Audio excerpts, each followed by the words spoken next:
Hi everyone, my name is Frolov Ilya, and every evening today I read English text for safe pronouns, for speak and read practice. And today several part about distance education and part-time. We don't have analog part-time. It's Part-time можно перевести как частичная занятость, но которая касается образования. Как бы что-то вроде заочного обучения, наверное, так. Okay, let's start. Table 9.3. Provincial and Territorial Student Financial Assistance Programs. Province, Territory, Financial Assistance Programs, telephone, website. It's table. Alberta 1-800-222-6495. Website alice.alberta.ca/ps/fo/pay/loans grants HTML. British Columbia, telephone 1-800-561-1818. avet.go.bc.ca/student IA-DBC. Manitoba, telephone 1-800-204-1695. Website Manitoba studentaid.ca. New Brunswick, telephone 1-800-667-5626. studentid.gnb.ca. New Brunswick and Labrador, telephone 1-888-657-0800. Website aes.gov.nl.ca/student AID. Northwest Territories, 1-800-661-0793. nvtsfa.gov.nt.ca. Nova Scotia, 1-800-565-8420. Student loans.ed.net.nc.ca. Damn, how difficult to read website. Nunavut, 1-877-860-0680. edu.go.nu.ca. Ontario, 1-800-387-5514. osap.gov.on.ca/OSAP portal. Prince Edward Island, 902-368-4640. Student loan.pe.ca. Quebec, 1-877 643 3750. website afe.gov.qc.ca/n.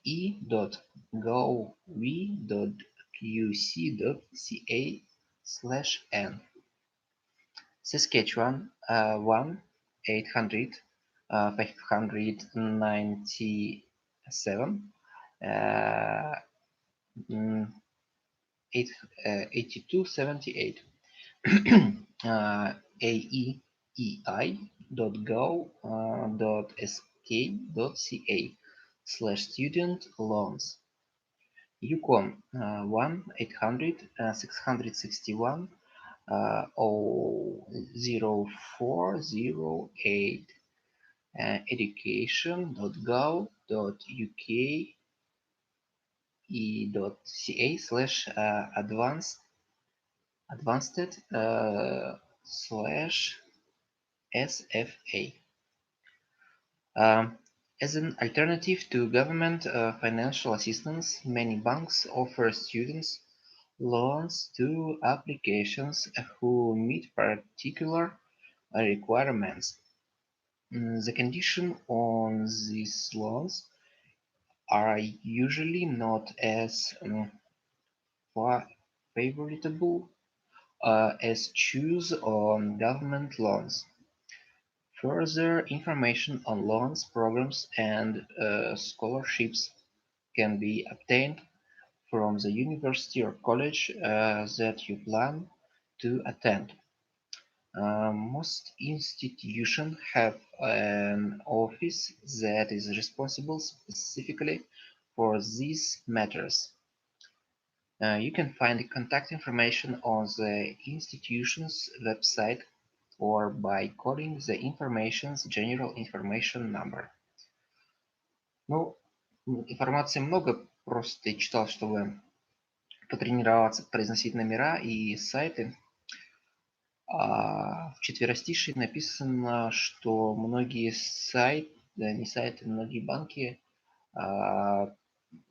выдают кредит на обучение, и есть разные, напоминают, что есть разные формы поддержки обучения, и что за подробной информацией нужно обращаться в учебные заведения и либо на сайт заходить. Окей. Box 9.4 Registered Education Savings Plans. Registered Education Savings Plan RESP is a tax-free education saving account that allows parents, family members, or friends to save money for a child's post-secondary education. RESPs are registered by the Government of Canada, so saving for education can grow tax-free until the person named in the RESP starts post-secondary students. When you open RESP account for a child, the Government of Canada will help you save by adding money to your RESP throughout special programs decided to encourage people to save. This program are called Canada Education Saving Grants, CESG, for children get 17 or younger. The Canada Learning Bonds for children aged 15 or younger.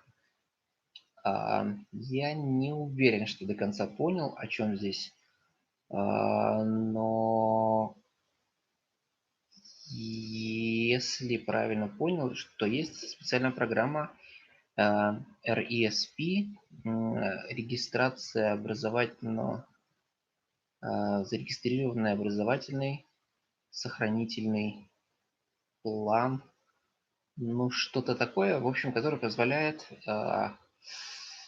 минимизировать налоги. В общем, грубо говоря, государство, если вы откладываете деньги на обучение ребенка, то государство выделяет вам, господи, а, налоги, делает налоговые вычеты, либо вообще безналоговая какая-то система. Я не до конца понимаю, либо на эту сумму вы налоги не платите, которую откладываете, либо вообще от налогов. Ну, это вряд ли. Наверное, только вот на то, что вы откладываете в эту систему, то, что вы регистрируете специально. И до 17 лет при своего ребенка. Так, to open the RESP, both you and the child must have a SIN. See the section on important documents for detail. To learn more about RESPs and find a list to RESP providers, consult. Чтобы открыть RESP, нужно иметь СИН. Это, я забыл, как это точно называется. Ну, в общем, медицинская страховка, насколько я помню. Part-time and distance education. In Canada, many post-secondary institutions offer part-time programs. Many people choose to study part-time for financial reasons or to balance work and family commitment. You can contact post-secondary institution directly to discuss part-time study options. В Канаде многие получают, многие учатся после школы и хотят совмещать работу ну, и совмещают ее либо с работой, либо просто находясь с семьей. A growing number is post-secondary institutions also offer programs to study that can be completed throughout distance education, either online or throughout printed materials sent to you at home. This allows you to complete courses without having to attend classes in person. For more information on distance education options, visit cicic.ca. Click on Studying in Canada, then Online and Distance Education. Ну, тут, собственно говоря, о возможности дистанционного обучения, то, что материалы присылают по почте, и вы можете их распечатать и заниматься дистанционно. University connection. Born in Sierra Leone, Dr. Francis Amara immigrated to Canada as a young man so he could do postdoctoral work here. Today he is head of the biomedical use program and a professor of biochemistry and medical genetics at the University of Manitoba in Winnipeg, where he shared his passion for medicine and science with his students. Здесь говорится о докторе Францис Амара, который приехал из Сьерра-Леоне и стал доктором медицины и профессором биохимии. Вот, и сейчас работает в Виннипеге, Манитоба, и делится со студентами своим знанием. If you can take success back to Canadians and everybody can shine from it, then I contributed to this country in a very welcoming way. It's really about the opportunities I didn't have when I was growing up in Africa. I'm proud that I have opportunities here, he says. Uh, I didn't have when I was growing up. Он говорит, что никогда не смог бы достичь таких высот, как в Канаде, находясь в Африке, и что, в принципе, все возможно при приезде в Канаду. Это вполне возможно. Сделать то же самое, что и он. Okay, next part. Very big part. Today is a holiday start, so I think bonus part, housing. Temporary 1, 2, 3. Housing, temporary accommodation. One of your first needs after arriving in Canada is a temporary place to stay until you can rent or buy a long-term home. If you do not have family or friends in Canada that you can stay with, one option is to stay at a hotel or hostel.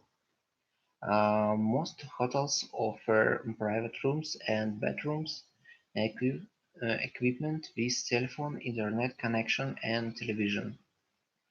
Some have rooms with a small kitchen that allows you to have money by preparing your own meals instead of eating at a restaurant. The cost of hotels varied within each city or town, depending on the overall quality, services available, and the location. On websites and touristic guides, the general standard and cost may be indicated by the numbers or stars that appear after the hostel's name. 5 stars usually means the highest standard and cost, and 1 star usually means the lowest. Здесь говорится, что приехавшие в Канаду люди обычно, если у них нет семьи в Канаде или друзей, они останавливаются в отеле или хостеле. Многие отели имеют отдельные комнаты с ванной и телефоном, интернетом и кухней даже. Но многие предпочитают кушать в ресторане. Цена отеля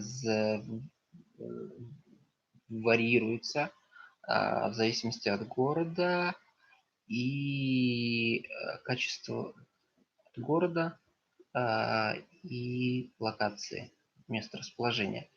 На веб-сайте туристических брошюрах вы можете найти стоимость, и она будет зависеть от звездности. То есть 5 звезд – это самое большое, и самая большая цена и качество, и 1 – это самая низкая цена. Hostels are a most basic version of a hotel. At most hostels, you can get either a private room or a bed in a large room that you share with other people.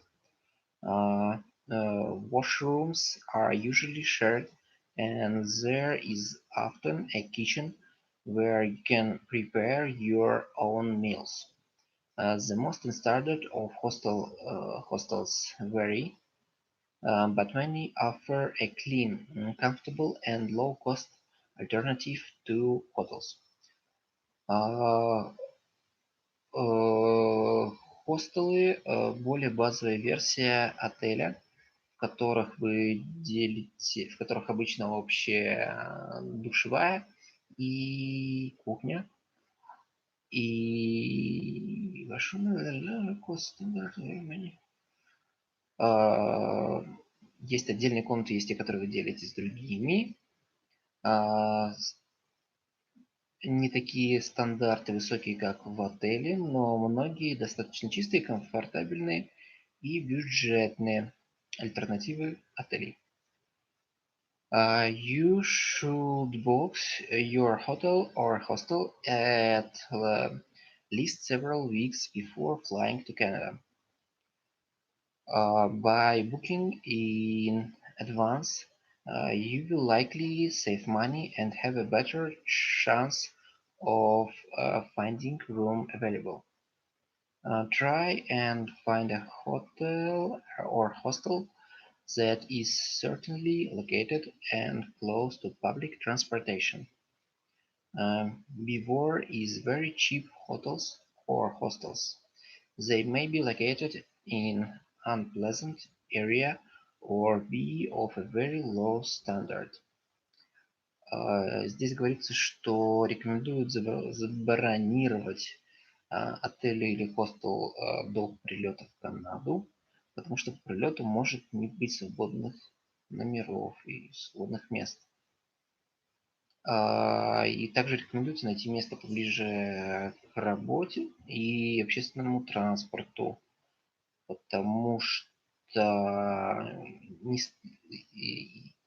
хостелы с низкой ценой бывают низкого качества и в неудобном месте.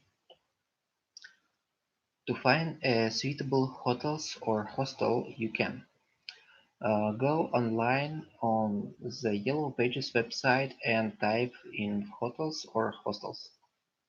Search the internet for the tourism website of the city or town where you will be settling and type in tourism plus name of city or town and read the accommodation listing.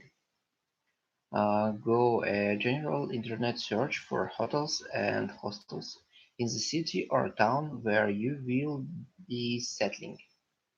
Buy a tourism guidebook to Canada with hotel and hostel. Listening is a bookstore in your country or region. Go to the information desk at the airport after you arrive if you did not book accommodation before arriving. Здесь говорится о способах, как вы можете найти информацию и где о хостелах. Онлайн на желтых страницах веб-сайт в разделе хостелы и отели. Найти в интернете на туристических сайтах по типу туризм плюс город плюс название города. В основном поиске интернета по названию города.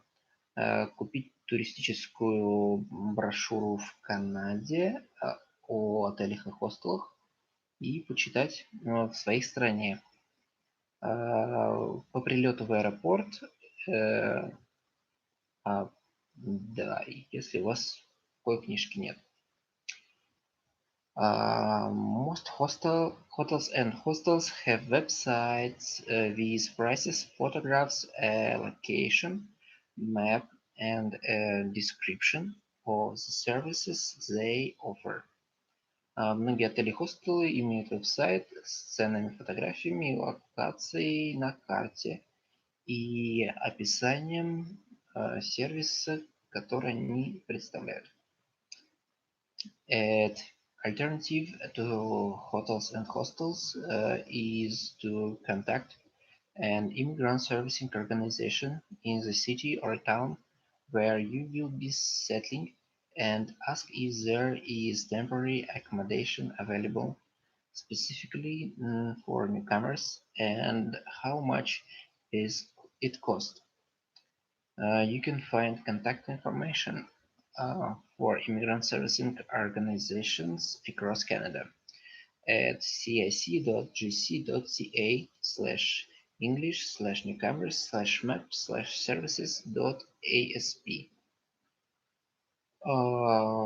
Как альтернатива отелей и хостелов, вы можете связаться с миграционными сервисами, организациями в этом городе и спросить, может быть, они что-то предоставляют и за какую цену. И они могут порекомендовать. Вот, можно найти это на сайте. If you are a refugee, you will receive assistance finding temporary accommodation as part of the Resettlement Assistance Program. Refugee, I forget how to translate refugee.